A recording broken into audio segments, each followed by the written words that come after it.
नमस्ते मित्रों, मैं हूं यशवंत कानेटकर और आज हम लोग इस कोर्स में चर्चा करेंगे फंक्शंस के बारे में। अब तक हम लोगों ने तीन महत्वपूर्ण चीजों का अध्ययन किया है, कॉन्स्टेंट्स, वेरिएबल्स, कीवर्ड्स, फिर control instructions, type declaration instruction और अरिथमेटिक इंस्ट्रक्शंस और ऑपरेटर्स। ये तीन चीजों का अध्ययन हम लोग अब तक कर चुके हैं। अब शुरुआत करते हैं एक बहुत ही महत्वपूर्ण विषय के बारे में जिसे कहा जाता है फंक्शंस। तो सबसे पहले देखेंगे कि ये फंक्शंस क्या है और इन्हें क्यों हमें यूज करना है। तो अगर मैं डेफिनेशन करने जाऊं फंक्शंस की तो कैसे रहेगी कि वो एक ग्रुप ऑफ इंस्ट्रक्शंस है जो कुछ तय किया हुआ गोल है वो अचीव करने के लिए हमें मदद करेगी। ऐसे ग्रुप ऑफ इंस्ट्रक्शंस को फंक्शंस कहा जाता है। कई सारे एग्जांपल्स है फंक्शंस के, आप लोगों ने भी यूज किए हैं। मेन हो गया, प्रिंटफ हो गया, स्कैनफ, एग्जिट, पीओडब्ल्यू, ये सारे ही फंक्शंस हैं। ये फंक्शंस की खासियत यह है कि इनको हर टाइम हम लोग पेयर ऑफ पैरेंथेसिस के साथ जोड़ के यूज करते हैं। अब फंक्शंस दो अलग अलग टाइप के होते हैं। एक तो है लाइब्रेरी फंक्शंस, मिसाल के तौर पर प्रिंटफ, स्कैनफ, ये उदाहरण हो गए लाइब्रेरी फंक्शंस के। जबकि हम खुद भी अपने फंक्शंस बना सकते हैं, जिसका क्लासिकल एग्जांपल तो है मेन। मेन के सिवा भी हम लोग कई सारे फंक्शंस बना सकते हैं। अब ध्यान रखिए कि ये दोनों फंक्शंस, लाइब्रेरी हो या यूजर डिफाइंड हो, दोनों को बनाने के तरीके बिल्कुल सिमिलर है। अगर प्रिंटफ में मान लो मैं decision control instruction, loop control instruction का इत्यादि प्रयोग कर सकता हूं, तो वो मैं यूजर डिफाइंड फंक्शंस को डिफाइन करने में भी उनका प्रयोग मैं जरूर कर सकता हूं। अब ये सबसे पहले हम लोगों ने जानना चाहिए कि फंक्शंस बनाना ही क्यों है, क्योंकि उसके दो एडवांटेजेस है। एक तो अगर आप फंक्शंस बनाओगे तो आपके प्रोग्राम की कॉम्प्लेक्सिटी ज्यादा अच्छी तरह से मैनेज हो पाएगी। छोटे मोटे प्रोग्राम के लिए एक फंक्शन मेन लिख करके चल जाता है, पर जैसे ही आपका लॉजिक बढ़ जाता है, बड़ा हो जाता है, तो आपको ज्यादा फंक्शंस का प्रयोग करना होगा, ज्यादा फंक्शंस आपको डिफाइन करने होंगे। मतलब कॉम्प्लेक्सिटी मैनेज करने के लिए फंक्शंस जैसी बहुत ही बहुमूल्य चीज अवेलेबल है इसी प्रोग्राम में। और दूसरा यानी फंक्शंस एक बार आप लिख देंगे तो उनको बार बार रीयूज कर सकते हो। तो ये रीयूज मैकेनिज्म के तौर से भी इनको आप देख सकते हो। अब ये डिटेल में जाते हैं कि ये फंक्शंस के उपयोग है कैसे हमको मिल पाएंगे।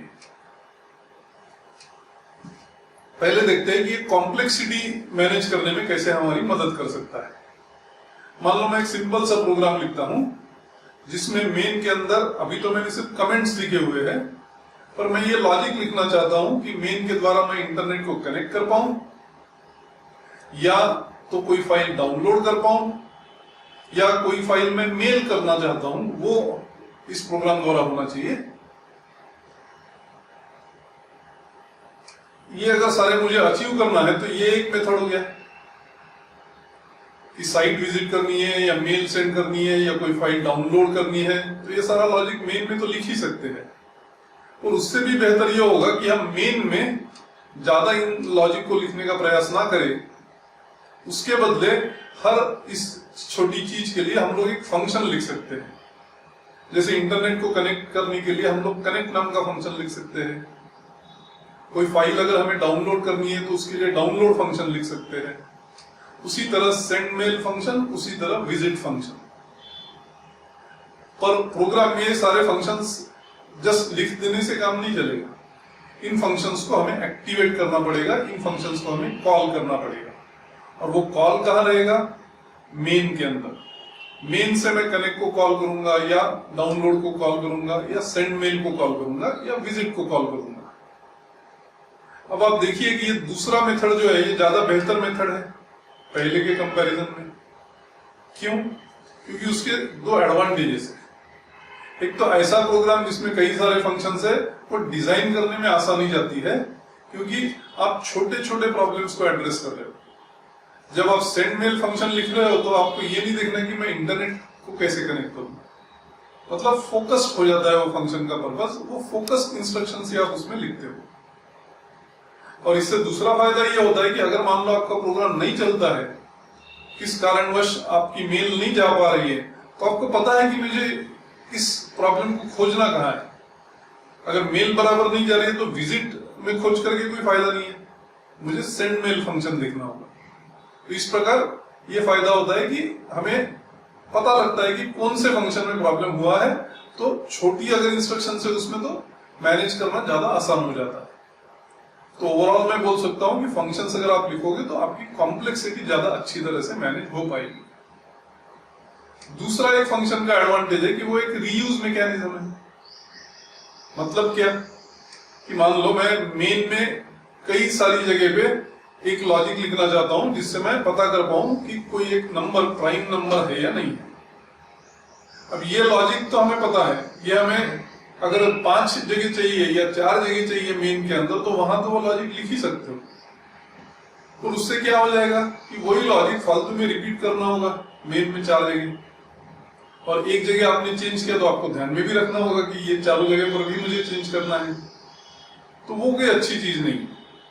इससे बेहतर यह होगा कि अगर आप ऐसा प्रोग्राम लिखे जिसमें प्राइम या इज प्राइम नाम का एक फंक्शन लिख दे, जिस फंक्शन को हम लोग मेन में से 4 बार कॉल करेंगे। जब भी आपको चाहिए आप इज प्राइम कॉल कर लीजिए, उसको एक नंबर भेजिए, इज प्राइम आपको बताएगा कि ये नंबर प्राइम है या नहीं है। इससे क्या हो जाएगा, वो लॉजिक मुझे एक ही बार लिखना है, बाकी 4 जगह तो मैं सिर्फ उसको कॉल कर रहा हूं, मतलब इस प्राइम ये फंक्शन रीयूज हो रहा है। तो फंक्शन को रीयूज के तरीके से भी देख सकते हो कि कोई एक कोड आपने लिख दिया एक बार, उसको बार बार रीयूज करते रहिए। वही हम लाइब्रेरी फंक्शंस का करते हैं। प्रिंटफ, स्कैनफ ये जो है, ये तो इनको हम लोग सिर्फ कॉल करते हैं, हम लोग डिफाइन नहीं करते कभी भी, क्योंकि एक बार उनकी डेफिनेशन हो चुकी है। हमें बस अब जब भी चाहिए तब उन्हें कॉल करना है। उसी तरह मैं इज प्राइम एक बार लिख दूंगा, और जब भी मुझे पता करना है कि कोई नंबर प्राइम है या नहीं है, बस वो लॉजिक को मैं कॉल करते रहूंगा, वो फंक्शन को मैं कॉल करते रहूंगा, उसे रीयूज करते रहूंगा। तो 2 एडवांटेजेस क्या हो गए फंक्शंस के, एक तो कॉम्प्लेक्सिटी अच्छी तरह से मैनेज करने देता है, दूसरा वो एक रीयूज मैकेनिज्म आपको प्रोवाइड करता है। ये बात आप समझ ले, ताकि अगली बार हम लोग फंक्शंस कैसे लिखे जाते हैं इनकी चर्चा करेंगे।